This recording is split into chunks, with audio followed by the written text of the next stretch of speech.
What's up guys, Dark Ruler here, aka Blackheart909. Welcome to another Steam Deck performance testing video.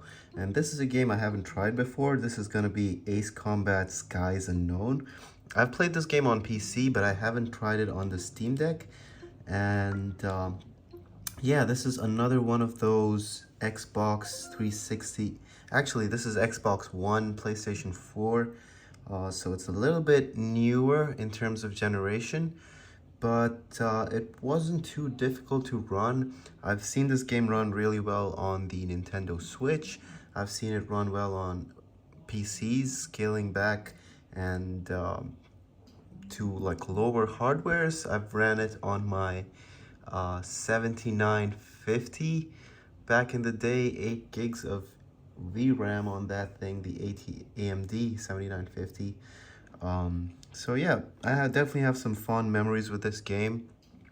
And let's see how it runs on the Steam Deck now. Before we begin, this game is running off an SD card. I have a 512 gig SanDisk A2 SD card, and it's pretty good actually for running video games off of for the Steam Deck. Now, in games that require an SSD, such as Cyberpunk, newer gen games with large texture files to stream, I would recommend using the internal SSD. But for most games, actually, believe it or not, an SD card is more than okay. If you watch Santiago's video on God of War, running on the Steam Deck OLED, using an SD card, you'll notice that there's only a few frame time hitches once in a while when you're entering a new area, but otherwise it's pretty damn good. So PlayStation 4 games generally, Xbox One games, they didn't really have access to fast storage back in the day, so I think using an SD card for stuff like that should be completely okay.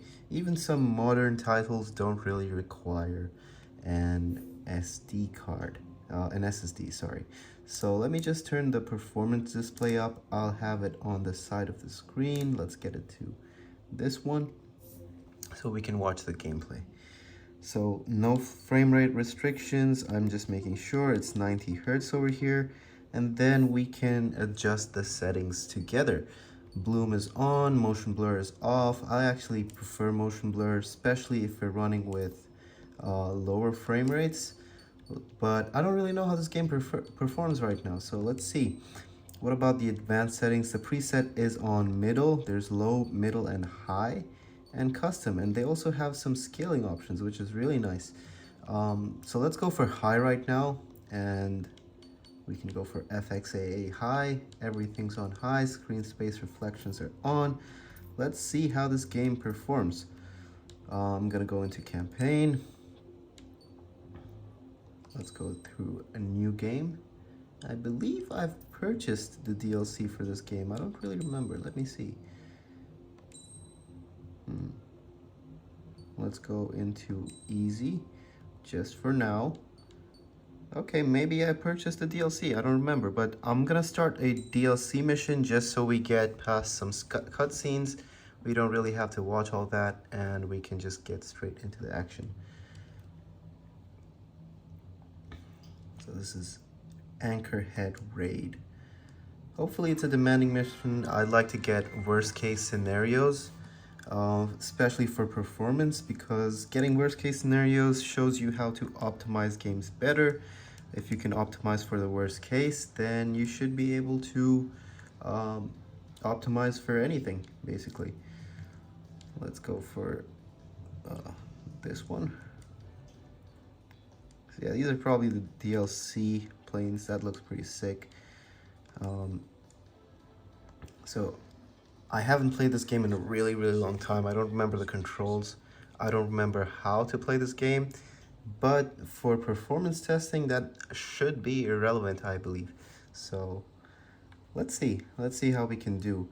Also, I hope we can get close to the ground so we can check the performance on that, see how it is if we fly low to the ground and if we can fly high up in the sky.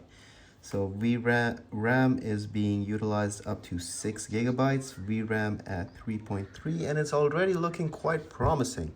80 FPS like this, very responsive, and we're heading closer to the ground. Now there are some dips closer to 60 FPS. I think this is especially, oh, this plane is really fast. Yeah, getting closer to the ground, we hit 56, 59. Not too bad, honestly. It looks like we can do some optimization. This is all running at native resolution. I know there's a way for us to change um, change the camera angle. There we go. So sometimes some of the camera angles are more demanding than others. However, over here it looks like it's all okay. Some alpha particles in there. I personally prefer playing this way and looking around the plane. Now I do imagine that once we fly into the clouds, there might be some alpha particles or rain, but they don't really impact performance too much, which is nice. Okay, so we're seeing a range of performance here. It's going from 60, sometimes dipping below, and also goes all the way up to 90 when we're going up into the clouds. I personally don't like too much fluctuation in my frame time reading, so let's see what we can do about that, right? I just want to bomb this one place before we go ahead. Let's take a look at that. Wow, that's just gigantic. Okay, so where's the options menu? Display. Okay, looks like we're gonna have to adjust options from outside this mission, which is okay. I don't mind that. And I'm gonna do something a little bit different, right? So where did we have problems? Also, if you guys noticed, the loading times are pretty damn good on an SD card. Graphics, advanced settings. We can turn FXAA to low since we're running at full scale, 100%. Let's go down on shadow quality, right? Let's go to low for now. Let's go down on effects and post-processing. Do we need screen space reflections on a game like this? I am not entirely sure. Right, so let's check it with on. Let's keep textures at high because we're not really using all of the VRAM available to us. And let's test how this runs in the same section. And if it's running at 60 and above, I bet we can get back in there and change the shadows to high. Okay, so another thing I wanted to point out is I said 60 and above, I meant 90. So you can pretty much get away with running this game on everything maxed out, lock to 60 FPS, and play on high, but you're gonna have to lock to 60 FPS and there's gonna be a few dips. However, if you want to lock to 60, I believe just turning the shadows down should do the trick. So this is where we see some screen space reflections. Notice the shadows over here, they don't look too good, but let's see how it performs, right? And then we can go back and increase the shadow quality again.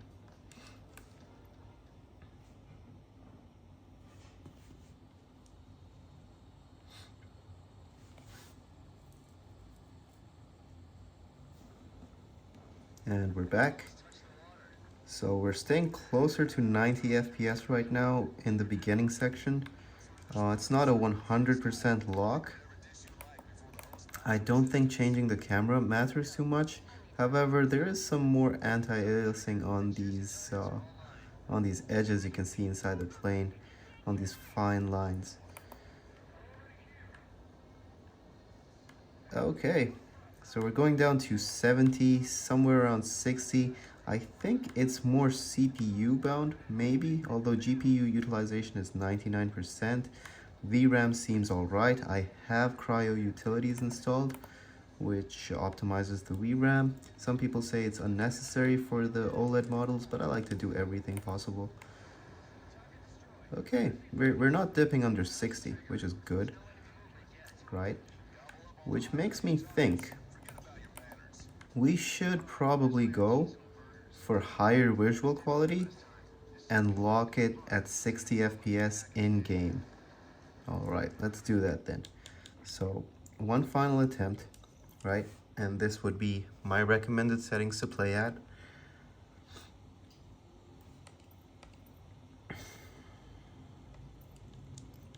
So here's what I noticed. Let's go back into display. Actually, let's go back into graphics. Go for frame rate limit at, here we go, 60. Advanced settings. Let's go for FXA high, shadows in the middle. Now, let's see. I want to turn this back to high. Okay, yeah. I think this is a fair compromise between settings and between visual quality and performance.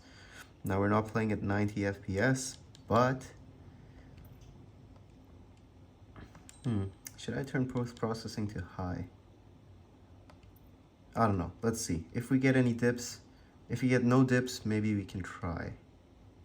Actually, let's do it the other way around. Sorry for my OCD. Let's go back in here. Post-processing to high. So all we've reduced is shadow quality to middle, and now we can try 60 FPS frame rate limit. Let's go. It's always better to set it in from the in-game settings rather than from a hardware or Steam Deck menu, because sometimes that adds a little bit extra latency. So if you have an option to do it from the in-game settings, let's go ahead and do that. By the way, guys, if you like this kind of video, or if you like these videos in general, and you have suggestions for different games you'd like me to test, be sure to let me know in the comment section below. If you enjoyed this video, please leave a like and consider subscribing to the channel. I'll be doing a lot more Steam Deck videos and perhaps also optimization videos on my 4070 Ti i5 14500 GPU. So I managed to get a really good deal on a 4070 Ti. So I'm keen to make videos for that. Okay, here we go. 60 FPS locked. Let's see if we get any dips. This is basically maxed out settings, and the compromised shadow quality, where we're only going to medium, shouldn't really be too noticeable. So we got one tiny dip to 59, 56 in there. Looks like changing post-processing might actually be worth our time if you want a steady locked 60 FPS. However, that's not saying that this is in any way unplayable. It maintains 60 FPS most of the time.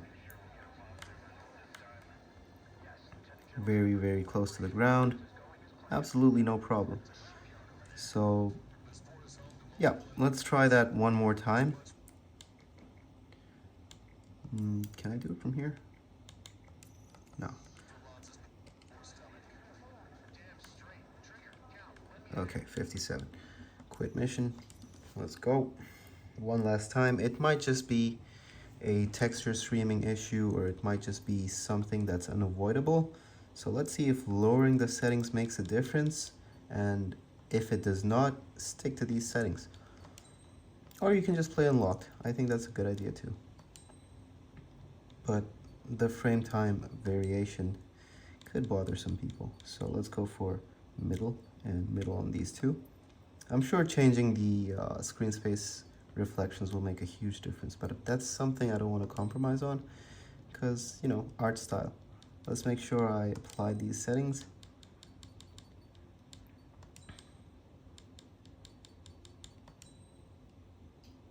There we go. FXA isn't really demanding, so I think we'll be fine keeping it on high. Oh, this is the wrong mission. This is the wrong mission. This is the wrong mission. I don't want to play Unexpected Visitor. We're benchmarking another section. Let's go to mission prep. Quit mission. There we go. Anchorhead raid. Oh, September 10th. It's a nice date. It's actually one day after my birthday.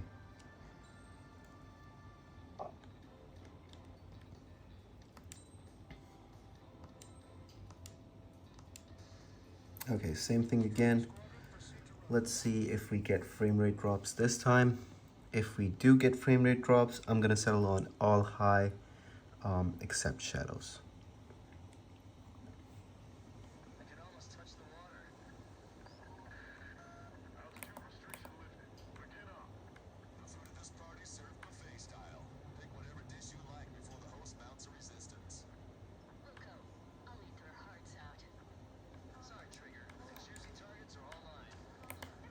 Okay, it's definitely looking like there's way fewer drops like this.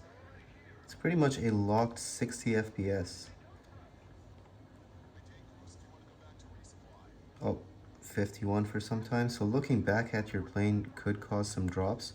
Maybe looking down like this is a stress point, but it's holding 60 pretty well. So yeah, I would recommend for general fluidity and to maintain a really high image quality that you play at full resolution, 60 FPS, and also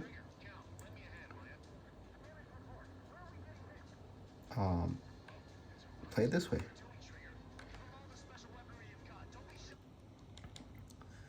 Okay, just so we're being extra OCD about this, let's try to get 90 FPS on this, right? Let's see if we can, without compromising too much on the image quality front. So let's go back to display. Let's go back to graphics actually. Can we change this to full screen? Yeah, okay. And now can we change resolution? Yes, perfect. Okay, now we can utilize FSR. Okay, that's great. And set the frame rate limit to 90. Or basically no restrictions. We're still going for the slightly lower settings over here. Scaling's at 100% because we're not really at 100% right now. We're at 720p, but 1610 aspect ratio. So let's see how this goes. I like this setting because, you know, you still get really good image quality. It's still 1610, and we can check how much extra performance we get out of this. For some games, it's huge. For some games, it doesn't really matter too much.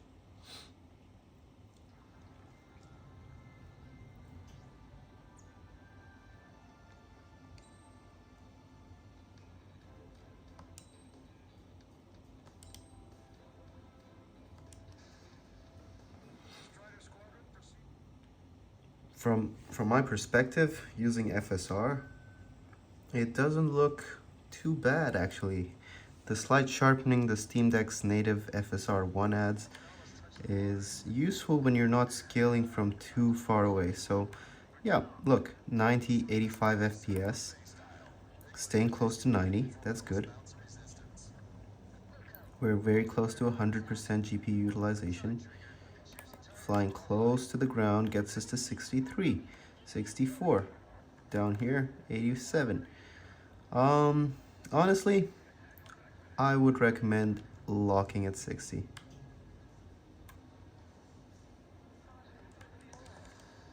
You get slightly higher resolution and you get a consistent frame rate. I think that's important. Anyway guys, I hope you found this video useful. I hope you try this game if you're interested in it, and if you like it, be sure to let me know. Thank you guys for watching. Dark Ruler aka Blackheart909 signing off.